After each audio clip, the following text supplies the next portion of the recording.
जय माता दी भक्तों। क्या आप जानते हैं कि नवरात्रि के दूसरे दिन पूजी जाने वाली माँ ब्रह्मचारिणी तप और त्याग की ऐसी मिसाल है, जिन्होंने भगवान शिव को पाने के लिए हजारों वर्ष तक कठोर तपस्या की थी।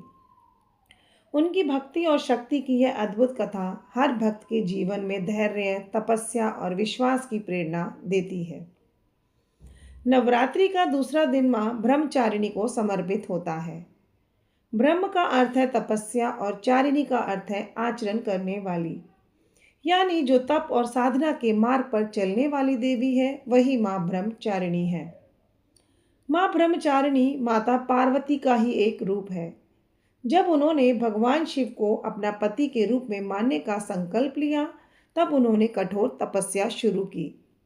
कहा जाता है उन्होंने हजारों वर्षों तक केवल फल और फूल खाकर तप किया, फिर कई वर्षों तक केवल पत्तों पर जीवन बिताया। अंत में उन्होंने पत्ते भी त्याग दिए और निराहार रहकर भगवान शिव की आराधना की।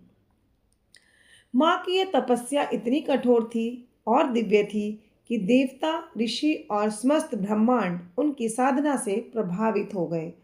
अंत में उनकी भक्ति से प्रसन्न होकर भगवान शिव ने उन्हें अपनी अर्धांगिनी के रूप में स्वीकार किया। माँ ब्रह्मचारिणी के दाहिने हाथ में जपमाला और बाएं हाथ में कमंडल होता है।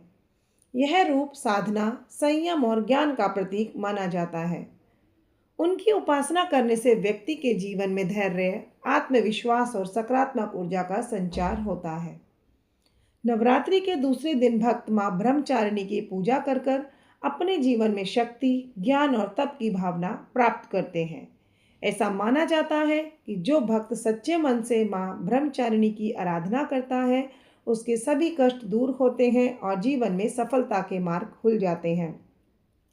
माँ ब्रह्मचारिणी हमें सिखाती है कि सच्ची भक्ति, धैर्य और तपस्या से जीवन की हर मंजिल पाई जा सकती है। अगर मन में विश्वास हो और लक्ष्य के प्रति समर्पण हो, तो असंभव भी संभव बन जाता है। तो इस नवरात्रि के पावन अवसर पर माँ ब्रह्मचारिणी से प्रार्थना करें कि वह हमारे जीवन में धैर्य, शक्ति और सफलता का आशीर्वाद दे। वीडियो पसंद आया हो तो इसे लाइक करें, शेयर करें और चैनल को सब्सक्राइब करना ना भूलें। जय माता दी भक्तों।